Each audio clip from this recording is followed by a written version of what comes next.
really great breakout session too. I was in the ROI group with Kerry Bryant from the gun and Sean McGuire, who we also saw a great talk earlier this morning. We had a really kind of interesting group of people with us. I thought it was interesting with folks from fish and wildlife, fisheries biologists, fish and wildlife specialists. We had a program coordinator from Watersheds United. Conservation Fund was there. Folks from the Air Quality Division, State Rivers Floodplain Program was there. So good group of people. And they all had some really interesting questions and had some very specific desires about what they wanted out of the meeting. A couple of those are, what is it, timeline for seeing the results of conservation? How can we convey return on investment information to Joe Public? You know, what is the today value of a whippoorwill when I got to worry about, or well, what's the value of a whippoorwill tomorrow when I got to worry about air conditioning for my grandparents today? For many, Irene was eye-opening, and is that kind of an example of something we can make the most of? This sort of coalesced into a couple outcomes that Sean and Kerry did a great job addressing, one of which was tools to help make the case for conservation, for landowners to their community, and alternatives to financial processes. So Sean started off by showing a really great, simple tool. It's a very simple spreadsheet in Excel that shows land acquisition planning and net present value analysis. And it had some key inputs, so our data you would have to go out and get, such as your discount rate and per acre ecosystem values for land uses.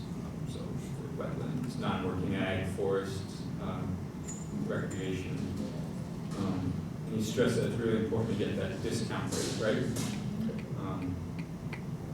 And so that sort of created a really interesting conversation about conservation, about how this tool can be directly used by landowners to sort of understand the intangibility of ecosystem services sometimes that are occurring on their land, because you can, you know, put in directly, I have this amount of acreage of forest and potentially this amount of acreage of wetland, and kind of get a good sense of what those are valued at.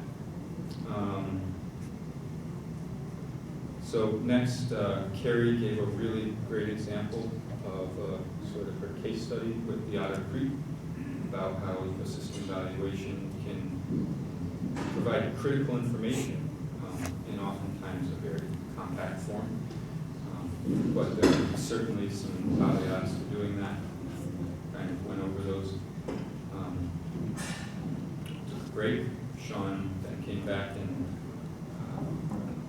showed us his value-added scorecard tool, which is more of a programmatic approach to ROI. It allows you to evaluate different programs that might be addressing your conservation needs. And so it's a really useful prioritization tool, and would probably help groups and agencies talk amongst each other to kind of come up with optimal solutions. Sort of ended the session with by talking about non-market evaluations. So we again talked about the GPI, which is General Progress Indicator. That's the alternative to the GEP or GSP that we have in Vermont. Oregon is working on it, and it was sort of took its first flight down in Maryland, with Sean. And so we talked about how that's an important decision tool. And that led to, I thought, was a really interesting conversation about using that tool and some of these other tools that we talked about, such as the land planning acquisition tool, to kind of build a case for ecological equity of resilient landscapes that might be able to, in Vermont, tie conservation planning to municipal asset or bond rating. I thought that was a really interesting avenue of research and collaboration with the gun and the DNR. I'll summarize by saying that there were a couple of tools that came out of our breakout session wanting. And that was mainly an aggregated information source from academic institutions like the Gun, of where we get a lot of the data we're using, and more tools like Sean's spreadsheets. And so it kind of seems like there's call for there to be a central hub of these tools and information, sort of a conservation planning toolkit. And that's what we did. Thanks.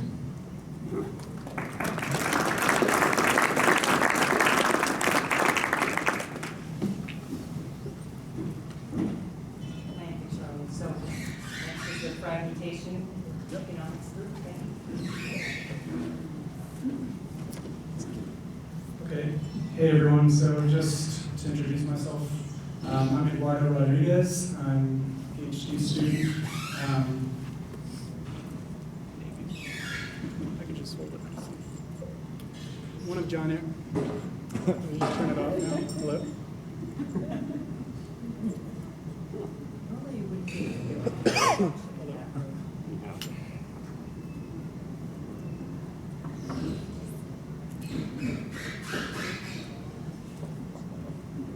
Oh, yeah, my name is Nine. Better. You can speak loudly. I can try and speak loudly, I suppose. I'm Eduardo Rodriguez. I'm one of John Erickson's students. I'm both at the Rubenstein School and also affiliated with the Gund Institute. And so in our group, we talked about forest fragmentation, which is sort of a growing problem, both in Vermont and in New England as a whole.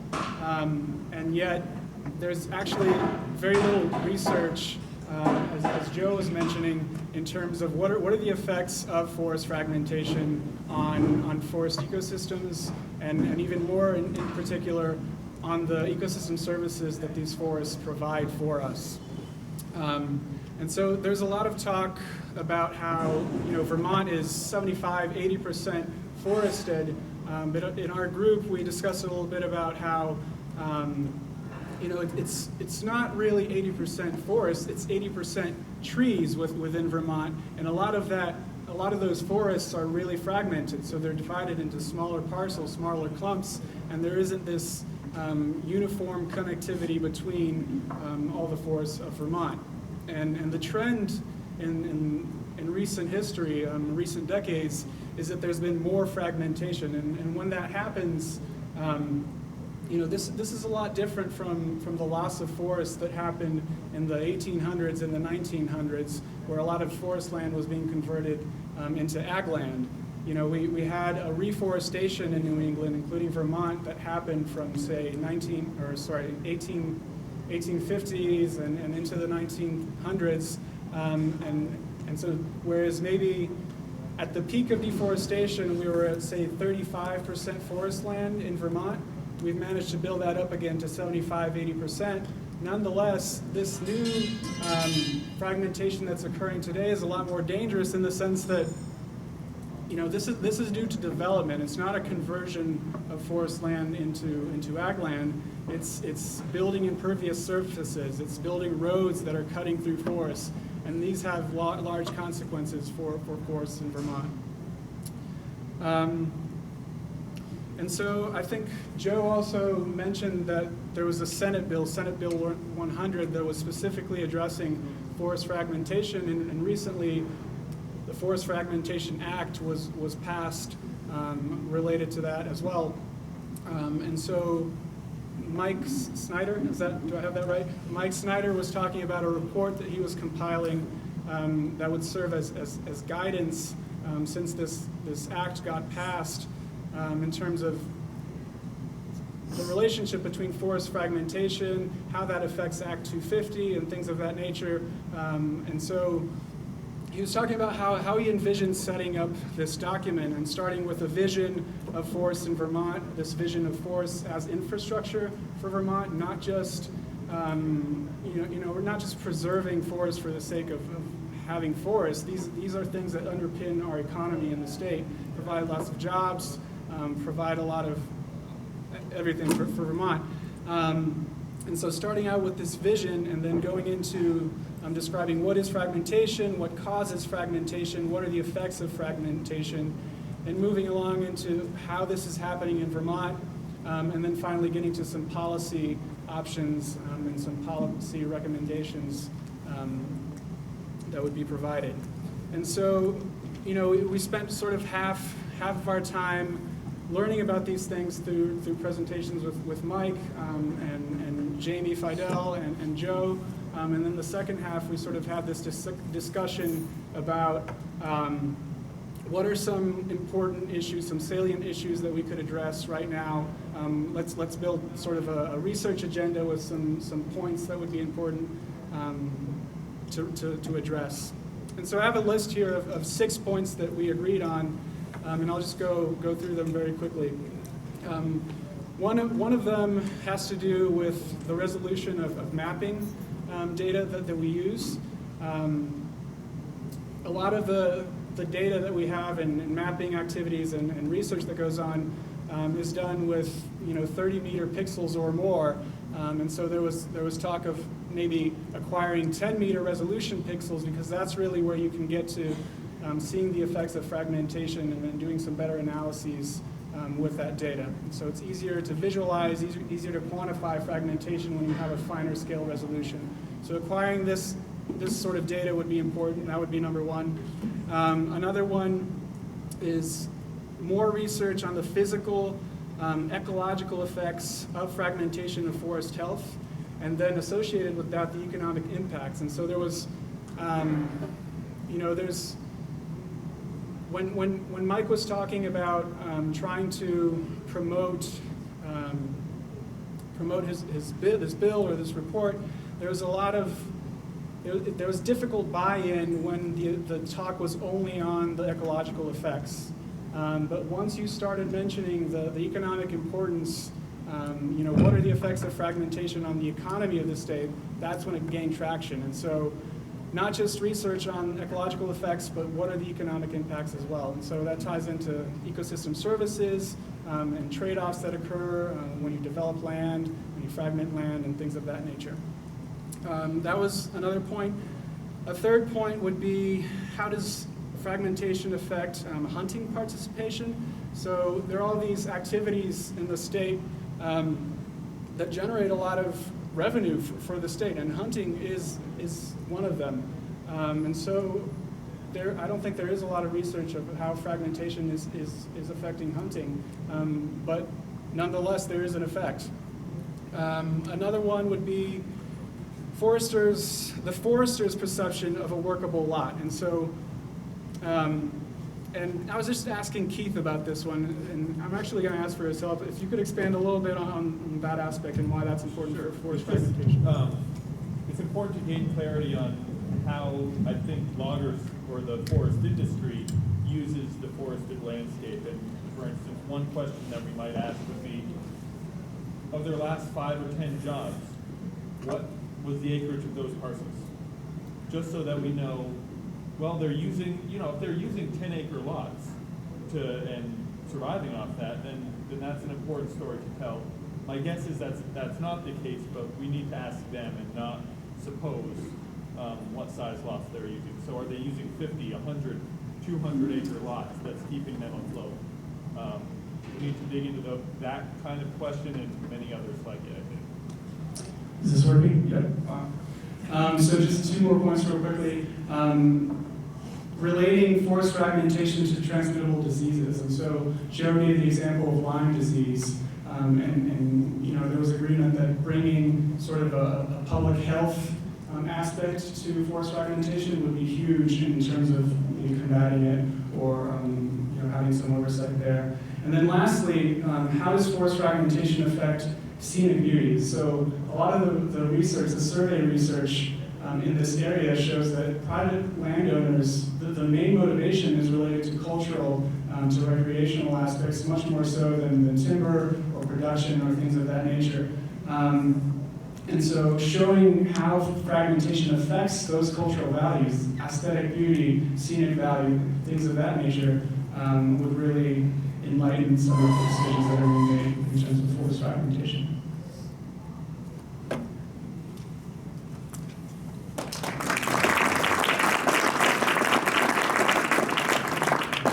The last group is the communications group.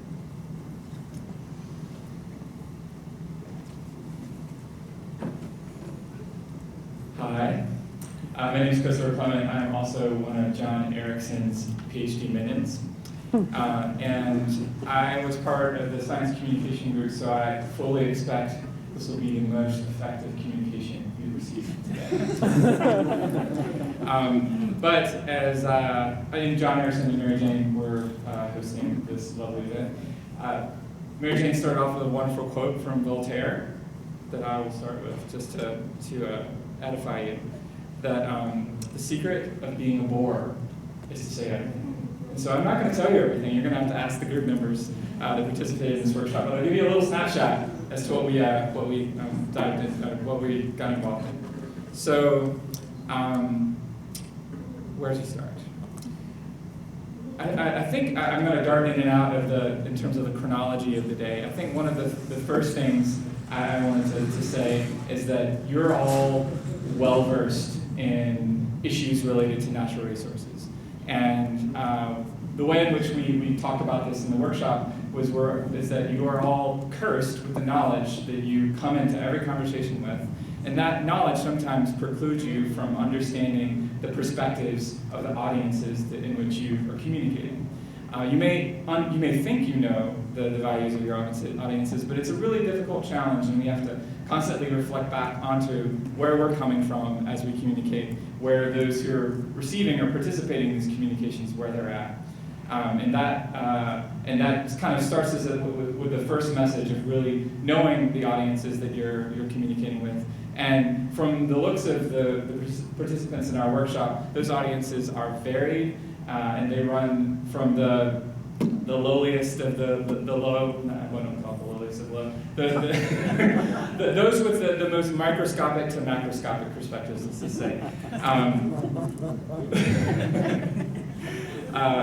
And so one of the first ways in which we tried to distill this notion of audience was using a tool that we took from a group called Compass, called the message box, which is a way in which to distill a message for a specific audience into a number of different questions, essentially, that we tried to answer around the issue, the problems, the benefits, the solutions, and most critically, the so what. The why is this important to you, important to the person and to the group that you're speaking with. And we initially tried to translate this question that we've been grappling with, this conservation versus economic development debate, and trying to frame this debate in the context of your work for an audience that you're familiar with and for another audience that you're less familiar with. And out of that process, we were really delighted to see that knowing the audience and knowing the issues actually came quite easily to most of the people in the group. But some of the challenges arose in really like framing what, at least in this context, is a pretty complicated debate with a lot of nuances, and doing so that made it seem tangible. I really answered that question of so what, and linked to really the solutions and benefits and problem articulation related to this larger debate. And I think one of the issues that I distilled from that discussion particularly was, again, kind of coming back to this curse of knowledge, that even when you hear conservation and development, and there may be some contradiction between the two, they may be able to be achieved in tandem. Even that gets translated in a lot of different ways among you, the experts, and those who know most about natural resource management. And making that translation for someone less kind of grounded in the vernacular and in the fields that you all come from is difficult. And so you, as a wetland ecologist or as a fisheries expert or as a forest management expert, are going to come at that issue with your own specific lens, which may not be the lens to bring to every discussion. So it's kind of about broadening our horizons in that regard. And so as we're thinking about how to communicate with people. We transitioned into a really useful social psychology framework that John mentioned in the beginning, this attitude-behavior gap. And this is a little bit of a snapshot into something I think that's particularly relevant for Vermonters. As Joe presented earlier this morning, Vermonters have very, very environmentally conservation-friendly attitudes. And so why is it that we see less than optimal outcomes in terms of the conservation choices that are made in Vermont? And that gets at this notion that our attitudes aren't always reflected in our behaviors, and we have to address this gap. I thought that I would just share one semi-related example that I thought was particularly illustrative that Mary Jane brought up, which was a survey which asked people to express how favorable their attitude is toward picking up litter. 94%. No one wants to see litter on the ground. Everyone's favorable of picking it up. And those very people that took that very survey had litter strewn around them, and only 2% of them picked it up. So this, I think, is perhaps illustrative of some of the environmental attitudes that Vermonters may share, which may not be reflected in their decisions, and not to say, and then we're all hypocrites, right, to some extent. None of us are perfect, have perfect attitude, behavior, symmetry, but working to shrink that gap is one of the things that I think will be reflected in better conservation behaviors in the future. One thing that came out of that discussion that I thought was really important was this notion that even if we assume that we're working, or because we assume we're working with people with really positive environmental attitudes, sometimes that allows us to kind of make a lot of assumptions around the sort of link between that attitude-behavior connection that we assume is made. You and I share values. We both believe in conservation, and therefore, my agenda for your property with your wetland, et cetera, is going to be your agenda. Kind of making that translation is difficult. And we have a tough time even reaching the people with the positive environmental attitudes, let alone the ones that don't really come into the discussions with them. And in these conversations, it's really easy for us to also trigger these differences of identity. So as we think about our own attitudes and our own values, it's really easy to differentiate between those that are in our camp and those that aren't in our camp. And as we look to be effective communicators, trying to dissolve those distinctions, dissolve the us versus them, and dissolve the ways in which we're trying to sort of categorize between attitudes and behaviors, I think is important. And to leave us with, sticky ideas was what we culminated our day with, which is this notion that some ideas stick in the public consciousness for a number of reasons, and some don't. And we tried to dissect why it is that some ideas stick and some don't. So we went through what was a real useful model that I'm not going to completely go through right now, the success model, a very useful mnemonic to take us through this kind of laundry list of conditions that allow certain ideas to stick and others to not. To give you an example of a sticky idea that really resonated with people that you may recall from the 1980s was the classic commercial of "This is your brain and this is your brain on drugs." Sizzling egg. You remember? Yes? Yeah. So I was 5 years old when that came out, and I still remember it. That illustrates one of the points in the success model, or a couple of the points. One is that it may have been something unexpected, and it may have been something concrete. And because of it, you remember, it didn't have any scientific content. It may have not even had any really scientific merit, but it did galvanize you against this notion that drugs are bad for your brain. And so we went through this real useful taxonomy of the sticky ideas, and then tried to translate it for some of the big ideas that are coming from the 2020 Comprehensive Economic Development Plan, which is in and of itself a mouthful.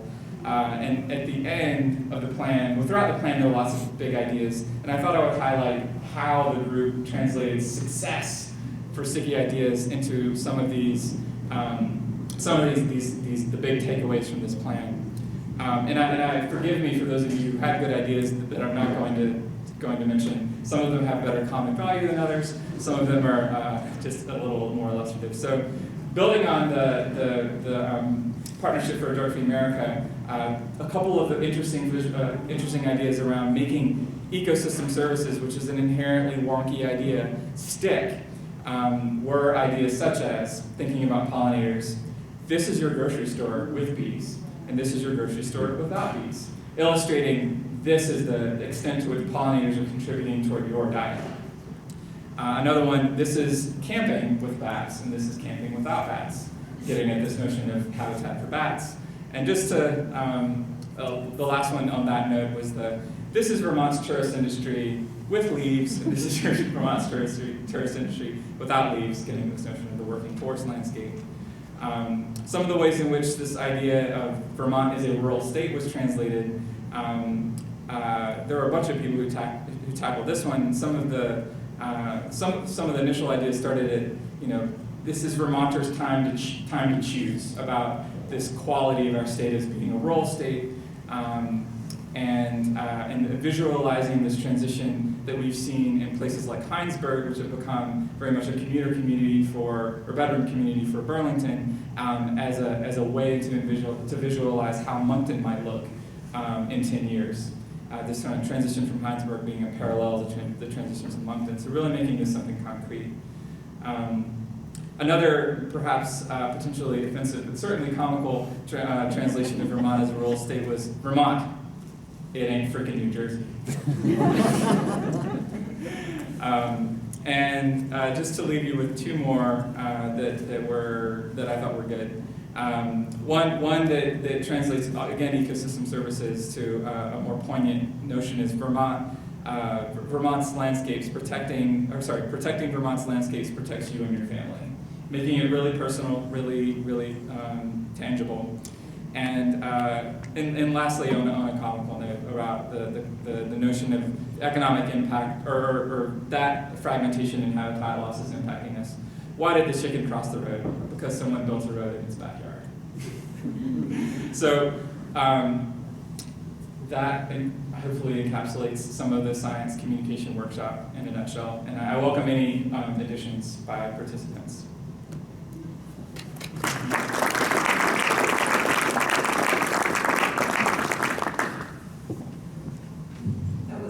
Great summary, because I'm amazed you could pull that together just on the fly like that. So I think what I'll do now is ask John and Joe and John Austin maybe, and Jared and Kerry if you want to come up as well. Just want to close in the last 10 minutes with maybe just some ideas about next steps. Where do we go from here? I mean, we had some things that came out of the breakout groups. There'll be a report, I think, that the GUN is going to do on this whole process that will make sure that anybody who wants it will have access to it. I'm not sure what the time frame is of that. Is it you, Joe, that has to find out for Joe? Joe's got a lot of other work on his plate, but he is going to get that done. So I think before we close and leave, I just want to hear from anybody here in terms of whether there's any other things that you think we need to address in the next 6 months in regards to any of the topics that we discussed today. Any special points that anybody got out of the meeting today? I know that our work group, the whole idea of the book was Sticky, what was the name of the book again? Made to Stick. Made to Stick. Made to Stick. I mean, just low-hanging fruit. I think what we'll probably do is encourage our management team and maybe even a leadership team to read that book. Just based on what Mary Jane walked us through today, it seems like a really compelling book that might help us all frame some of these very thorny issues that we all deal with. But I think there's other things that we need to kind of regroup about and figure out what are the next steps? Where do we go? Where do we take this great day and start to really internalize what we heard today and get some of the research done that we need to do to move conservation and the economics of conservation forward. So if nobody has any other comments, oh, okay. Well, I hope that some of these ideas don't get consolidated and stay up with the management and leadership team. I hope that there's a lot of other faces that are facing outwards, and I think as far as A&R communicating with the public, it makes sense for all of us to have an understanding of those ideas and what message we're trying to get out there. So I hope that as folks are working on this, we figure out a way to broaden the scope of folks who are engaged in that way. I think that's a great idea, and I think maybe what I would ask of people as you go home and digest this and as you're thinking about it, if you want to email any one of us that were on the working group and give us some suggestions about how we might do that and how we might move this forward, I think that would be really, really helpful. I don't know, yeah, John? Well, just to reinforce that point, Keith, because I think that's really critical. In fact, it's really the whole point of this get-together today was to start, that, as Kim says, John, would you go up to the mic? Can't hear me. You're so soft-spoken, John.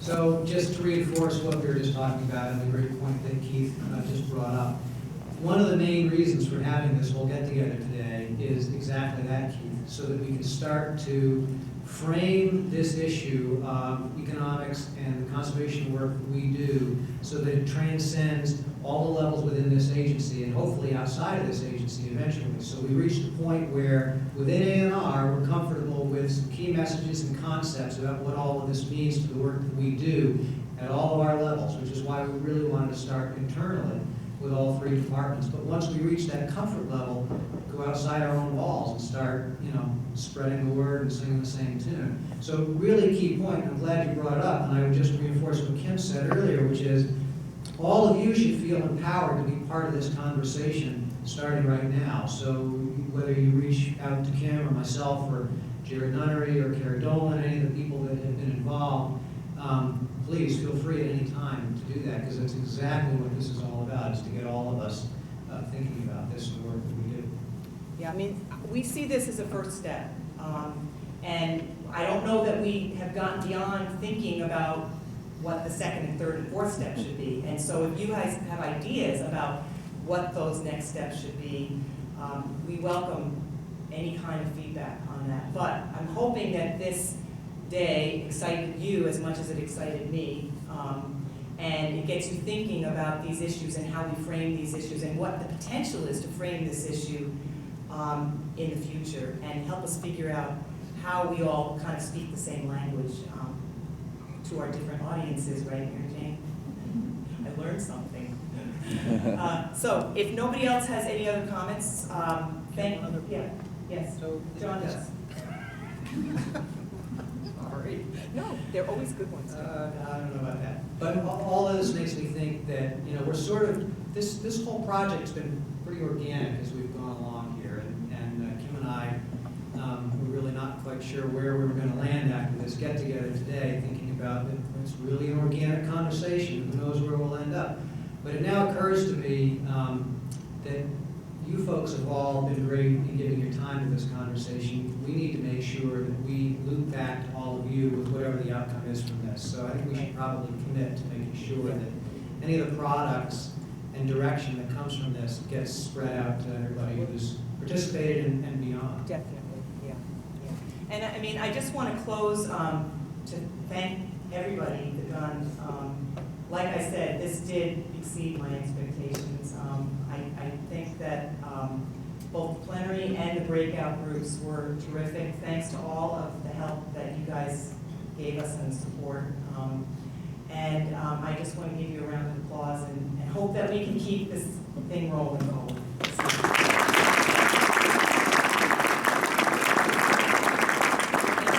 Thanks to you guys too. The participation in our working group was really, really exciting, and I'm sure the other working groups were just as interesting. So thanks for coming. Thanks for thinking about these issues, and thanks for doing the work that you do. So have a great, safe trip home.